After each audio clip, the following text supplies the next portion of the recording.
Hi everyone, it's Simon Killing here at weatherweb.net. It is Thursday the 11th of July. Thanks again for watching. The sun's out again today, but it's not quite so warm, although temperatures are going to be heating up over the coming days. Now I've got typhoons for you in this forecast, and I've got an outlook for the rest of the month too. So let's get on and see how things are shaping up. And we start off with Super Typhoon Suik, which at 10 o'clock this morning, when this picture was taken, was heading towards the eastern parts of China.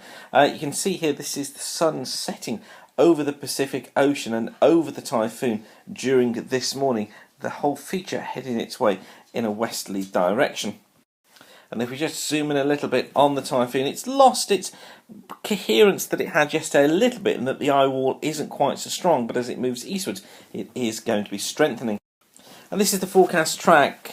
People now being evacuated across eastern China as the typhoon heads inland, and due to strike land shortly after 8 o'clock in the morning UK time on Saturday morning, on the morning of the 13th. No, it's not. Yes, it is. It's Saturday morning, isn't it?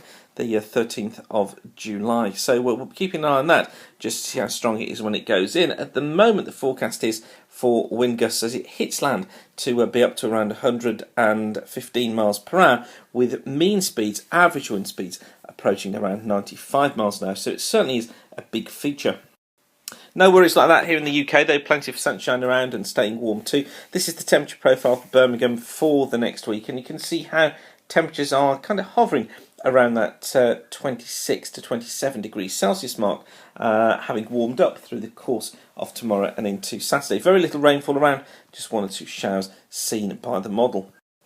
So for Friday then, a warm day, temperatures up to 28 degrees in southern England, 22 in Scotland. As this cold front approaches though, it will bring some outbreaks of rain to western Scotland, but for most it's dry, plenty of sunshine again, and with only light winds. Saturday, high pressure still in control as this front just slips down the eastern coast, could bring more in the way of cloud, perhaps 1 or 2 showers affecting eastern parts of England. For many western and northern areas, it should be a dry day with good spells of sunshine. Temperatures on Saturday could get to 31 degrees across southern coasts of England, more typically around a 27, but cooler behind that cold front as it comes south with a 22 further north.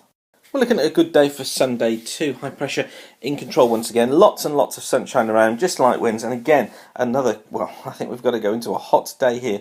31 is possible across southern areas, around a 27 through the Midlands, and perhaps 25 in southern Scotland, near a 21 in northern Scotland. So another warm day, lots of sunshine.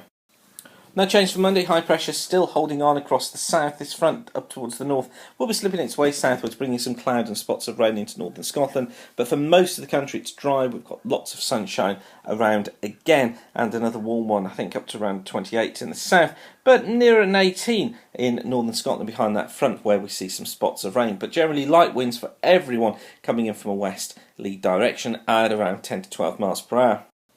And Tuesday, not much change really. High pressure holds on. The weak warm front you can see brushing northwestern Scotland. Again, continues the run of cloud and some spots of drizzle and rain for there. Sorry if you live up in the northwest Scotland, but you're just in the firing line at the moment.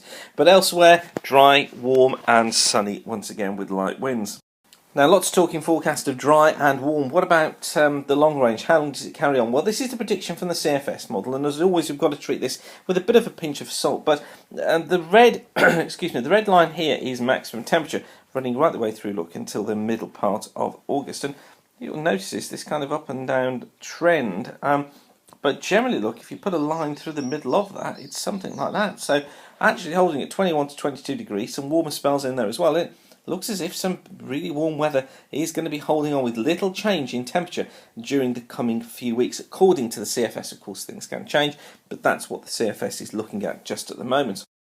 And in terms of rainfall, well, look at the weekly rainfall here. You can get this from weatherweb.net by going to the CFS page, but this is weekly rainfall ending the 17th of July. You can see virtually nothing across the UK, just those bits for northern and western Scotland. Week 2 takes us up to the 24th of July, and yeah, it's a little bit more around, but I think this is more to do with the westerly winds just trying to get back in, and probably flowing through something like that as the jet stream comes back south for a wee while, and it does bring the risk of some light rain to Scotland, and perhaps into the north of England and North Wales as well. But remember, we're getting the overall picture from the CFS here of how things are, and you notice that to the south, it's generally dry. For week 3, rainfall, well, just goes away once again, and we dry with some good spells of sunshine around. And week 4 sees high pressure staying in too and keeps conditions mainly dry. Even into week 5, the high pressure is still there.